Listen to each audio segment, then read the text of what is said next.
Your life is busy, but that is not the real reason you can't finish music. I've helped more than 400 producers finish music consistently, and some of the busiest people we work with ship tracks every week. The difference isn't time, it's knowing how to use short sessions effectively. Actually, most of the people we work with don't make music full time. They have a day job or go to uni, and some of them even have kids. So in this video, I'm going to show you a simple habit that lets you make real progress with your music in tiny slots of 5 to 20 minutes during the day.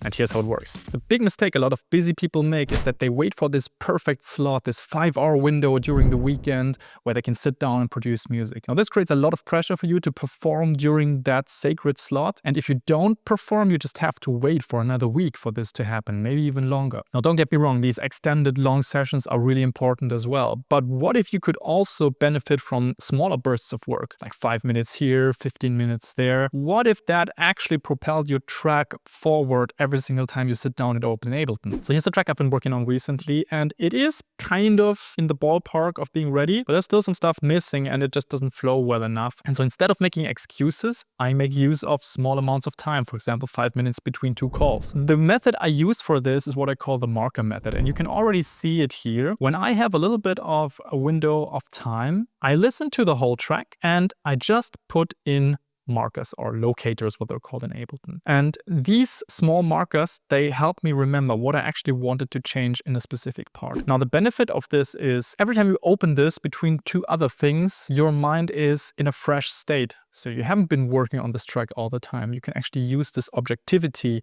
to listen to your track like the end listener would, and this will help you figure out what to change. So we'll do this and listen to the beginning of that track and then see if something stands out.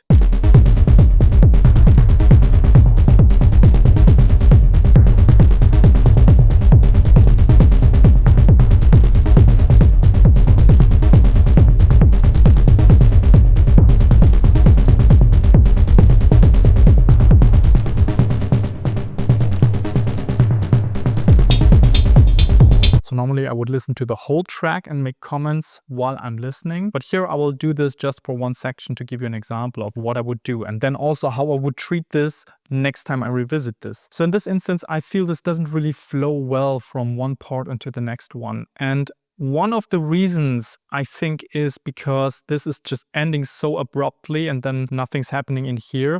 And instead of completely removing the kick drum, I maybe want to just filter it out. The other thing is that this tom groove here is a bit too static. Listen to that.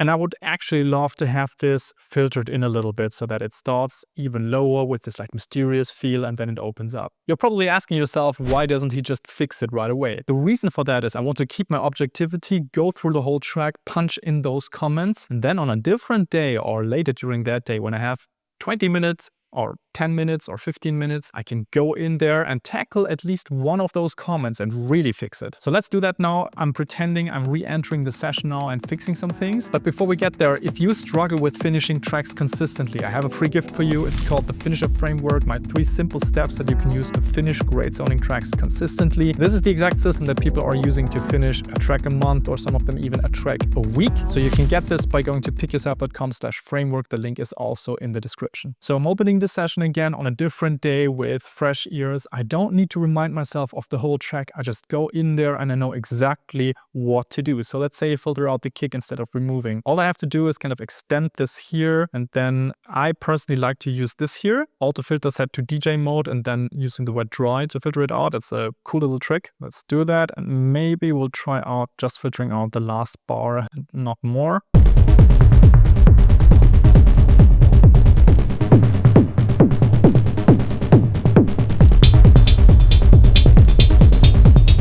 Now let's fix that tom part as well. Relatively easy. We go to the auto filter. In this case, I just need to automate the filter cutoff to bring it in gently.